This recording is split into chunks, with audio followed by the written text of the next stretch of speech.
Hey everyone, this week I am going to be talking about the big scary robots. The huge robots that will be taking over the world. You've heard of it, Skynet, or as we're calling it now, apparently, AI, ChatGPT, DALL-E, all kinds of different variations. People are building apps and platforms and programs and plugins, and Microsoft is integrating it into their tool sets for Outlook and for Word and for Excel and for PowerPoint. It is a new era of using AI in our work streams, in our workflows, in our daily lives. This is causing some people to freak out a little bit. And I think that I've definitely had a few tin hat conversations, or tinfoil hat conversations, as I like to call them, where there's a little bit of paranoia of, oh my gosh, what is this going to mean? For people that work in technology, or the people that we work with Storied Coaching in sales, in pre-sales and customer support, is this going to make it so that there's chat robots that happen and they're not going to need people anymore? Is this going to make it so that you don't need project managers? You don't need people to code. You don't need people to build your website. You don't need people to make videos for you. The creatives are even getting upset about this. Does this mean that AI can go ahead and say, you can put into one of these programs, hey, make a painting or a video or a picture in the style of this. And then it goes ahead and it does that. And so there's lots of different questions and confusion, and I would say just churn happening right now, fear.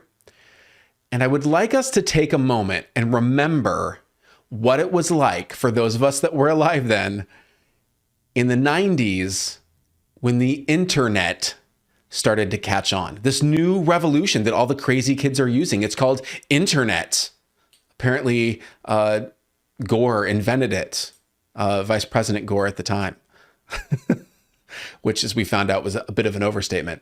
But really, I want us to take a moment and think about how much fear and how much change and how much anything was possible, but also what did this mean for society and for all of us with the internet and how that's played out over the last 30 plus years. I really believe that right now what's happening with AI and with the way that we're going to start using some of these, just at the very beginning, baby steps, programs in order to augment our work streams is much the same thing. And there are those of us that are getting very worked up about it. And I will absolutely admit that I've had a few moments where I've gotten worked up about this, about what does this mean for creatives? What does this mean for people that work in marketing, for writing copy, people that have spent, time building a skill set that was very unique and specialized, and now could be, in a mediocre sense at least, outsourced. And I would like to point that out as well, is that right now the technology is at the point where you can get an output if you're using ChatGPT, for instance. And if you're not playing around with these technologies right now, I really highly encourage you to. There's not a big learning curve, and it's interesting to see, just play around with it. Play around with it. For those of you that were in that former time and were playing around with getting on the internet and going to a chat forum for the first time, it's much the same thing. Like, how do the rules work? How can you apply it to the current work that you do? Because that's what I would like us to start thinking about this. This is not something that's going to replace us if you're being thoughtful about it.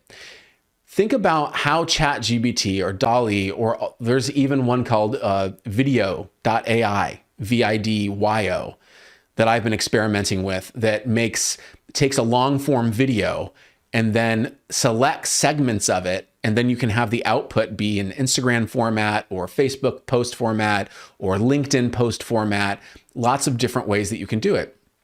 And they're really neat to play with. How could you save time doing what you're doing, or at least those first messy steps of a draft, of a sales outreach email, of a draft of a post that you're going to do, for your notes, for your podcast, for using as a draft when you are going to do a new PowerPoint or a presentation? Can you have it help you do just the wireframe or the draft, or point you in the right direction for some different things, like a search engine on steroids? what are the ways that you could use it in order to get a jump start or to augment what you're doing so you can do more faster, or so that you can handle your work streams and not take as long doing it? One of the things that I've been using it for is when I do want to write a post or I do want to come up with a script draft, that I have it help me with that first draft. Give me the outline. This is what I'm thinking. This is my ideas of what I want it to be like or what I want it to do. And can you go ahead and just do the wireframe or the first draft of that? Usually it's not good. It's mediocre at best, but it's something. And then from there, I can refine it, make it better, change it. You can either do this by using one of these tools and telling it to get more specific and have it do it for you, or just take that draft and now your first messy draft is done. And I don't know about you, but when I'm doing my first messy draft of a script, like that usually is the most time-consuming thing. Just getting pen to paper and kind of outlining it. And so if it saves me that step, then I can get into the real creative part of it, because nothing will ever replace your unique take on things, your sense of humor, the time period that you've been alive, the life experiences that you've had, the things that make you particularly laugh, the things that you have consumed media-wise and pop culture-wise that through your filter come out in a very specific way that is you. And so that isn't going away. But if you got rid of some of that stuff that is just some stuff you have to get through and do that's part of the process, and gets that lifting done so that you can get into that more creative space and your take on things and how you make it unique, that can be something that can really help you grow your business, grow your personal brand, grow your episodes for whatever you want to make on video or your podcasts, for coming up with great startup ideas, for doing all sorts of things. So I would really love for us to get to the point where we take that fear out of it. And I really want to encourage you to look at this as just a new tool set you get to use. Much like when we used to have to write things out by hand and then Microsoft Word came along. And all of a sudden, you could do so much more with it. Or PowerPoint or Excel. Like there were all kinds of standard ways that we did things before there were things that kind of refined it. And we still use those things. And we still use them to be more efficient, to be productive, to make things better than they were before. So let's try to think in more of an abundance mindset for how AI can help us to do these sorts of things. And I know there's a whole separate discussion about the ethics around AI and sentience and things like that. That is not what I'm talking about right now. Right now, I'm just talking about short-term scarcity thinking versus more abundant thinking of how can you use this tool set for you. And like many things that have happened in the technology field in particular, but in all kinds of different fields, it doesn't matter really where, you need to stay up with the current tools that make that profession that you do, those work streams you do, as efficient and creative and satisfying to you and to your clients or to the people you sell to, your customers, as they can be. So don't waste time by not experimenting with these things. Go out, check out ChatGPT, check out DALL-E, check out some of these different, like I said, video.ai, VIDYO. I promise I'm not an affiliate or anything. I just really like playing with it right now. But experiment with some of these things. What's really neat to think about is how many of you that spend a few hours learning just the basics of these things right now will be so much more valuable right now in your jobs and in different career paths and roles, because it's like the Wild West right now. If you get good at this stuff now and using these different technologies to help you make cooler, newer things, your skill set is all of a sudden becoming that much more attractive to anyone that you might want to be your employer, to you being able to grow your business faster, to you being able to even offer this as an offering to your customers. For those of you that own a marketing firm like us or a production company, if you can offer this as a service, is hey, we're not just going to make your video for you with OMH Creative like we do for your business, Microsoft, or for that new video you want to do for Microsoft Inspire that's coming up, your big conference. We're going to make that video for you, but then we're also going to deliver 6 short 30-second clips in these formats for Instagram and for LinkedIn and for Facebook as well. And we're going to deliver those. And they're like, wow, now we're getting like all of this stuff we can post on social too. And we don't have to do that separately. And we're like, no, we'll just do that for you.